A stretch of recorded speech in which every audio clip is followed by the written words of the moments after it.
Hello mga kabsat! It's me again, CJ, and it's another mini vlog. At dahil nga medyo may kalayuan na kami ngayon sa bayan, kaya voluntarily na akong sumasama sa kanya. Unlike before na puro ayaw ko nung nasa bangkaw-bangkaw pa kami.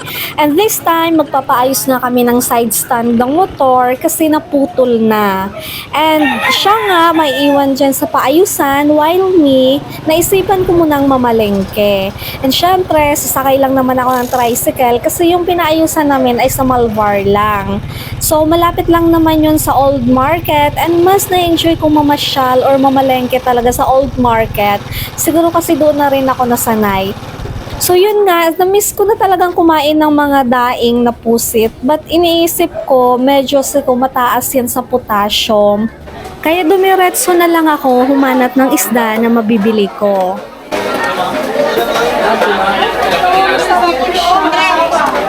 Ang kilo nito, Andrea? Ito lang pala ito galing? Ang kilo. Ang kilo niyan. Alam ko sa dalawa.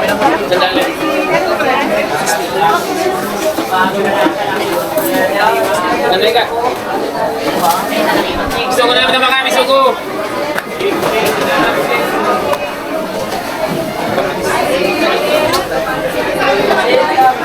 Pagkatapos ko nga mamili ng isda mga kabsat, ay namili na rin ako ng manok. Though dalawa lang kami pero 1 kilo ang binili ko dyan. Pero hindi naman yung isang kainan. Kasi stock ko yan, yung iba imamarinate ko para may pangkinabukasan pa.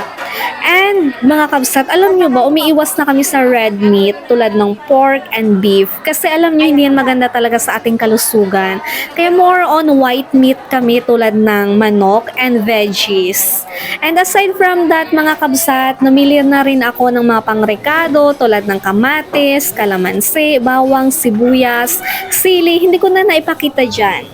At saka, bumili rin ako ng pipino, ng pechay. Kasi nakita ko yung pechay, ang lulusog talaga. So, naakit ako. Sabi ko, sarap talaga itong isigang. So, yun, isisigang ko siya sa karning manok na binili ko kanina. And of course, ang saya-saya ko dyan kasi discounted. Shout out kay kuya. So, kinanya rin kasi naman kami. Ever since, sa kanila kami bumibili ng mga pangrekado, gulay, ganon. So, yeah, ito ang Chinatown. I mean, itong harap ng Chinatown papuntang Old Market. And pagkatapos, tumawid lang ako, pumunta akong Dragman para bumili ng aking Alpine. Ay nako guys, naging ano ko na yan eh, parang maintenance para kasi laging humahapdi ang aking sikmura. Yan yung pambalance sa acid.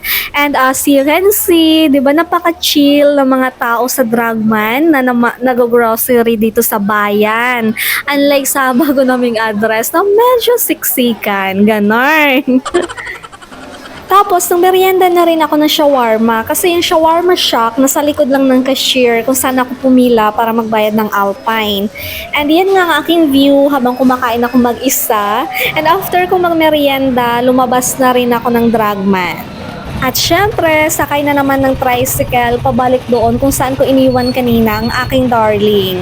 And syempre, madadaanan natin ng SM dahil sa Malvar Road na tayo. Unlike before, kung napapanood nyo yung view ng aking mga video, ang nadadaanan natin ay McDo, Jollibee, kasi nasa Rizal Avenue yon. Ngayon, ang magiging rota ko na palagi ay Malvar na. At kung pauwi ka naman ng North or South Palawan from the city, pwede ka ditong sumakay sa SM kasi may humihinto ditong mga multicab na papuntang Erawan Terminal. Not sure sa pamasahe but parang it's around 30 pesos. Ganon. Isang sakayan lang naman. Pero alam nyo ba, mga kabsat, ayoko talaga dumaan sa Malvar kasi grabe yung traffic dyan. Dito nga, bumaba na ako sa tricycle kasi malapit na lang rin naman yung shop. Kasi hindi na kami makaalis. Grabe kasi yung traffic, lalo na rush hour na.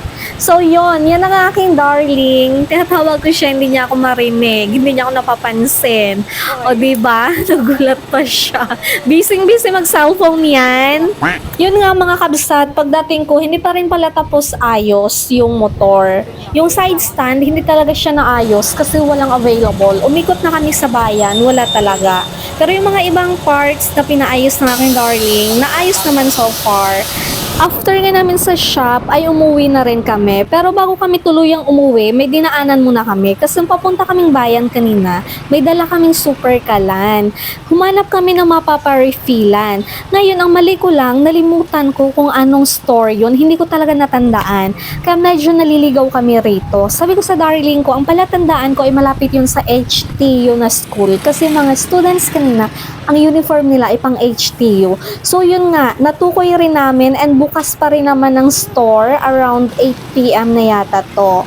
So syempre para maklaim namin ang aming iniwang super kalan, kailangan namin ng resibo. So yeah, hanggang dito na lang mga kabsat. Thank you for watching at pinatapos nyo talaga. Bye! Hanggang sa muli!